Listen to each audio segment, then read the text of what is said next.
Well, you've got me here. Perhaps you'd be good enough to tell me what you intend to do. Have my wife's bags taken to my chalet, please? Certainly, sir. That for a start. Now I suggest we sit down and have a drink. You may need one. There are going to be some big changes. Like them or not.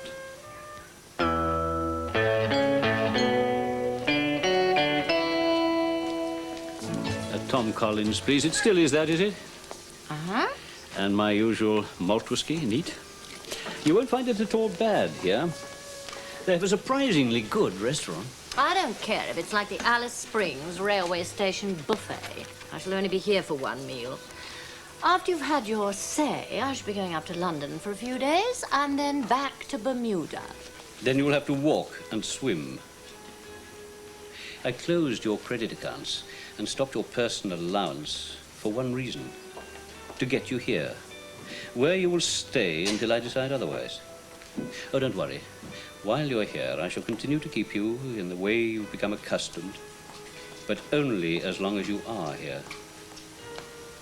Thank you.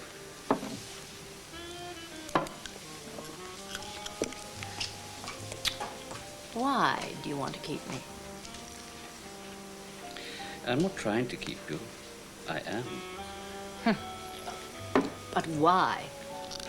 Because you're my wife. Oh, that's easily remedied, dear. Divorce me. I've given you reason, God knows how many times. Oh, I won't deny it. I know you'll give me a decent settlement. No, I won't. You know what you are? A nasty, sadistic beast. God, you must hate me. No, I don't hate you. I feel pretty indifferent to you. But then why, for God's sake? Because I never fail at anything, including marriage. So face up to it, darling. You're stuck with me. And stuck here for as long as it suits me. I'll go and have a word with the head waiter about a table and order dinner for us. Mac?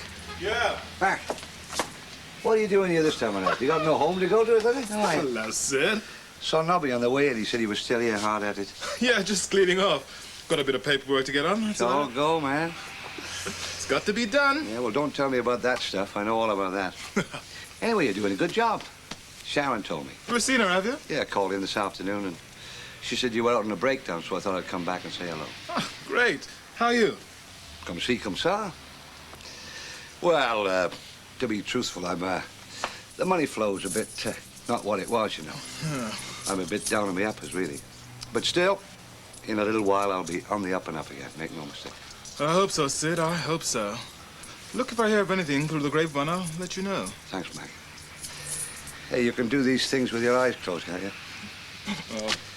Well, do you mind if I sit down and have a little natter? Oh, Sid, sure, man. Sit yourself down. Yes, thanks, Mac. Put that on my husband's bill, will you?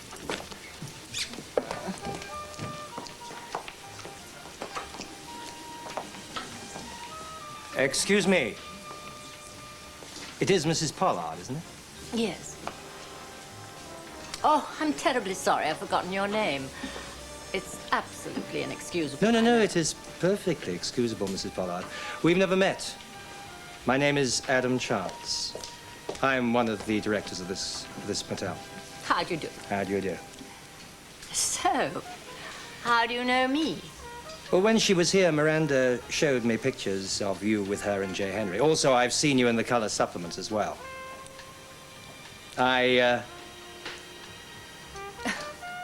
What is it, Mr. Chance? What I'm about to say sounds awfully trite. Do you come here often? Hardly. You're beautiful when you're angry. No, it can't be that because I'm not angry, but I shall be if you don't tell me what it is. Adam. I can't believe that you're Miranda's mother. I mean, you look attractive enough, but, well, quite honestly, you look too young. There, I told you that it sounded trite. I think it sounded rather sweet. even if you didn't mean it. At the risk of sounding even more banal. I believe you. Thank you. What you doing here? What's a woman like you doing in a place like this? Jay wanted me to come, and what Jay wants. And Jay, he can be very persuasive. Like a set of thumbs, Crees. So how long will you be staying? I don't know. I have to discuss that with Jay. But, I don't think I'll be breaking a leg to dash away. I'm glad. It would be a pity. See you later, perhaps. I hope so. Good night, Mrs. Pollard. Au revoir, Adam. Well, I couldn't stay away after that, could I? Not when I known that she'd gone into hospital. No. You know, I got this telegram from the next-door neighbor, Lizzie Madrick. Well, shook me rigid, actually. So I rang up, got the gen. Not that it was a matter of life or death or anything like that, but, you know, it was pretty bad. And, you know, Mavis and I, well, we're not very close, really. We never have been. We're not suited, and that's that. But, you know, when the chips are down, you know, so I got a few things together, threw them in a case, borrowed the money for the fare, and here I am. Cheered her up no end, mind, seeing me. Good. Thing is, Mac, see, you know, I can't live on fresh air. Oh, there's always the social. Yeah, but I mean, my stamps are in a hell of a mess. Oh, they'll sort that out. Yeah, but it takes so long. I mean, what I need now is work. Anything. Listen, Mac, could you sort of squeeze me in here in the gallery? I mean, Sharon said you're up to here in work. Well, it's not my say, man. Yeah, no, but she's got this thing about, she thinks that you and I won't work together. I mean, that's ridiculous, isn't it? You don't bear a grudge, do you, Mac? No, but, Well, put a good word in for me, Mac. It'll probably save me going away again. I mean, if I have to go away again, well, Mavis will, you know, probably break her up. Thank you. All right. If you won't divorce me and let me go, I'll divorce you and take my chances on what settlement I'll get. There are no chances involved. You'll get nothing. And don't rely on my generosity if you go against me. You'll get a reputation for being an international cheapskate. It's a man's world, Val. I'll get letters of congratulations from husbands who wish they could do the same, and from wives who are jealous of you. You're not going to do this to me. I will leave you. And how will you live?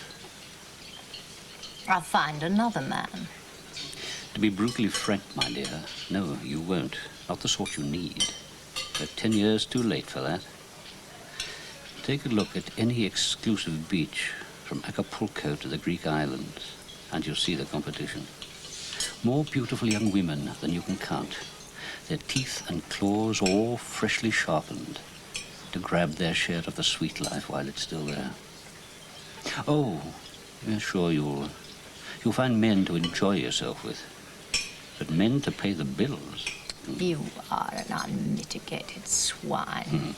I've been called a lot worse. You think money can buy everything? That's right. And you know it does. Anyway, I can't understand why you're so keen to get a divorce.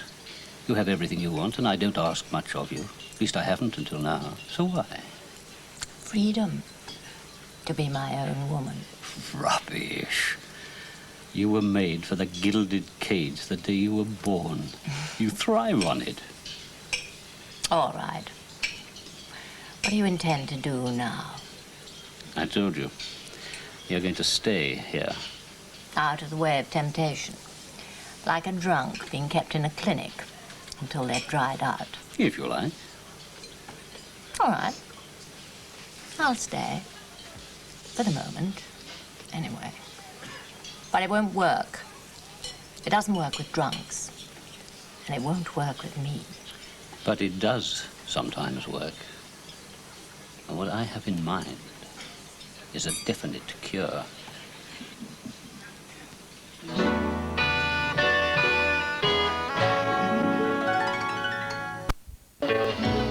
So you're going to be wanting a lift home tonight, Doris? No, thanks, Mac, not tonight. My friend Mr. Logan said he'd pick me up on the way back from Birmingham. He told me to wait for him here. He's left his car in for repair, I understand. Oh, yes, it's ready. I wish Benny was there. He could have done the full valet service for him. If I had time, I'd do it myself, but... Oh, he wouldn't expect that. You haven't heard from Benny, have you? Not a word. Have you heard anything? No. Of course, he's no correspondent. And with his father seriously ill. Yeah, that was a bit of a surprise, him being dragged off like that. I didn't even know he had a family. Well, he hasn't. Not in the sense you mean. Oh. I hope he's all right. Yeah. Miss old Benny. Hello? Oh. Anybody there? Sharp? In here, Tom. Oh, hello, Doris. I hope I haven't kept you, but the buses were all over the place. I'm on overtime anyway. Your car's out in the forecourt. What's the damage? Nothing. Hey, I can't do that.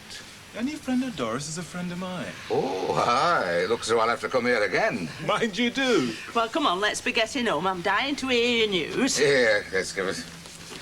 And thanks very much for putting the car straight. You Good shouldn't have night, any Mark. trouble now. Good night. Cleaning. Must be cleaning.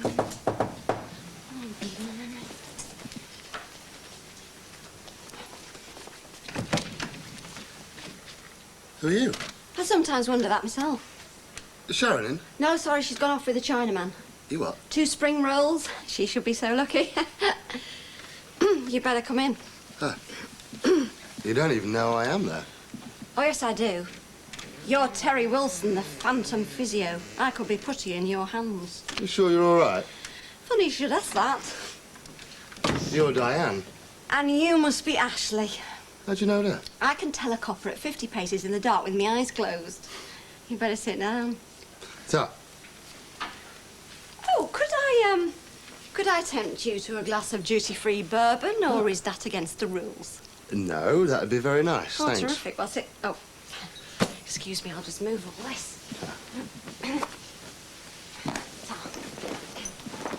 So, Sharon's out then? Like I said, Chinese not. Oh, right. I don't always kid, you know. No. Try and remember that. She never mentioned that you were coming back. No, that's because she didn't know, you see. I'm not very good at letting her know. On the rocks. Sorry? Your bourbon. Fine, thanks. Oh, you're looking at me dressing gown. Oh, I'm sorry, you see. I'm trying to get myself together a bit, and I'm not very good at it. There we go. Do you work at King's Oak, then? Mm-hmm. With Sergeant Tidmarsh? That's right. Having a farewell dinner for him next week. Why, has he fallen off his bike? Retiring. Is he really, Sergeant Tidmarsh? It's the end of an era. There you go. How long have you known Sharon, then? Oh, a few months. She mentioned me then, has she? Oh, yeah. All the time. Back to kidding again, are we? Who's kidding? Huh. Cheers. Cheers. You're not married or anything, are you? Me? Huh. Well, it's not unheard of, you know. Hmm. So what's your problem? Problem? I bet it's ambition. Sure. Have you ever met a fella called Steve Cater? No, should I done? Bobby? There's a lot of us about, love. I know he was at King's Oak, though. Mind you, it's going back a bit. He's probably running Scotland Yard by now. You knew him well then, did you? Not as well as I thought, funnily enough. Oh, hello, Doris. Hello. Sharon, don't tell me you know him too. I've never seen him before in my life. Who is he? Terry Wilson. He's all right if he sits on his hands. Come on, who is this Terry Wilson? Oh, if only we knew, love, if only we knew. I'll just put this lot in the oven. All right, I better get myself together. Hey, Sharon. Yeah? Give him another snifter. I think he's beginning to thaw. Right. You been here long? Oh, about 5 minutes, love. Good. Haven't missed anything then? Oh, no. Lovely. Give us a kiss. Mwah. She's a bit of a card, isn't she, old Di? She's dreadful, isn't she? Yeah. Always like that, is she? Not always, but you've got to give it to her. She does make an effort. You're going to stay for something to eat? Come Come on. I've got enough noodles to sink a junk. Okay, then why not? Would I be right in thinking you sound a bit down? What's wrong? Nothing. Tell me. Really? Nothing? Stop lying. Well, I was rather figuring on finding you alone. Oh, you poor little deprived thing. So what happens now, then? You know, about living arrangements? Well, at the moment we're sharing. Oh, that's a great idea. You got a better one? No? Well then, cheers. Cheers. The accommodation's not spacious, but it's comfortable. Well, the last owner did a lot to modernise the shop. There'll be a lot of forms to fill in and interviews to attend. It's not buying a shop, you know. It's applying for a job with the government. Ooh, you'll need references then. Hey, dare say. Hadn't thought of that. Who will you get? Bank manager, for one. Oh, it depends how long he's known you. Not long. What will you tell them if they ask you what you've been doing before? The truth, farming. Well, I mean, it's a big jump, isn't it? From farming to a post office. French farming at that. I mean, you haven't had any experience, have you? Not even in a shop. You don't think I'll get it, then? Well, I didn't say that. But I don't want you building your hopes too high. If they do turn you down for the post office side, would you be interested in opening it as a shop? Just run it as a general store, like? Yeah. I don't know. The village needs a post office. There's that bit of security. A regular wage coming in each week. I'm not going at this bull-headed, you know, if that's what's worrying you. Well, I did wonder if you knew what you were letting yourself in for. Of course, I couldn't do it alone. Oh, no. You'd need help in the shop anyway. I suppose you wouldn't consider... Oh, heck. I'm going to put my cards on the table. How would you feel about giving up your job at the motel and coming in with me? Oh, I don't know, Tom. I've never thought about leaving Crossroads. I'm very happy there. I've made lots of friends. But you wouldn't lose touch. They'd be in to see you every day, customers. Doris, I don't have much to offer. And what I have is a lifetime late. But we know each other. We get on. What exactly are you offering? Me.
I'm asking you to marry me.